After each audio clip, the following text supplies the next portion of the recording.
Today we're going to talk about the mind games behind lurking and what you should really be aiming to do against the enemy team.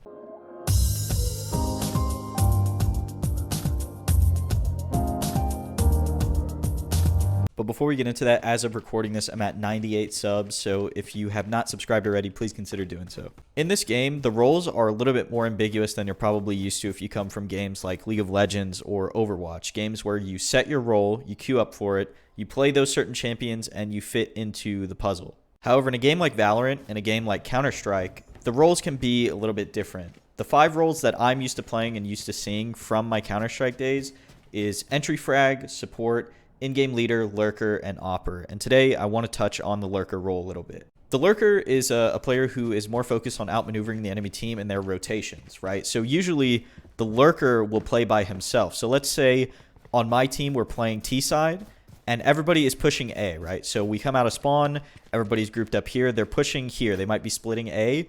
The lurker will play B, they'll play mid, or they might even overextend all the way to C to catch people rotating, to catch people isolated, and to flank the enemy. The lurker's main goal is to get those 1v1 isolated gunfights from either behind, right, so it's a free kill, or to just get the 1v1 gunfight because they're stronger in that aspect of the game. Lurkers are usually very strong duelists and people who are very confident in their aim and winning those 1v1 gunfights because it's imperative to do so. If you're not very good at aiming, like I said in the previous video, there's other roles for you to play, but lurker is not one of them. People who play this role are usually very good at clutching, they're very good at winning gunfights, and they're not deterred under pressure, right? So to understand the mind games behind lurker, we first have to understand why it works in the first place. Why does somebody walking around the map away from their team, not playing with their team in a team game, work at all? It's because of the fear that you instill into the enemy team by not being on the map, by not showing yourself, and by telling the enemy team that I could be behind you, or I could be with my team,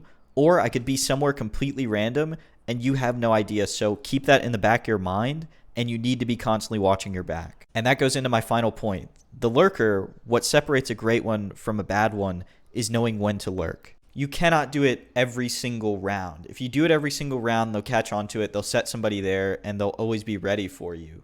And you're probably thinking it's very obvious. That's a very obvious thing to say, but it's not, because if I flank one round and I get 4 kills, I get a 4K.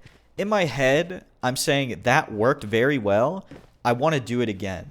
And people fall into that trap. People fall into the trap of, oh, hey, this worked well once. I think I'll try it again and maybe tweak it a little bit, and maybe it'll work again. And sometimes that tweak will, and sometimes it won't because it's too close to the first thing that you did. So they're just ready for you.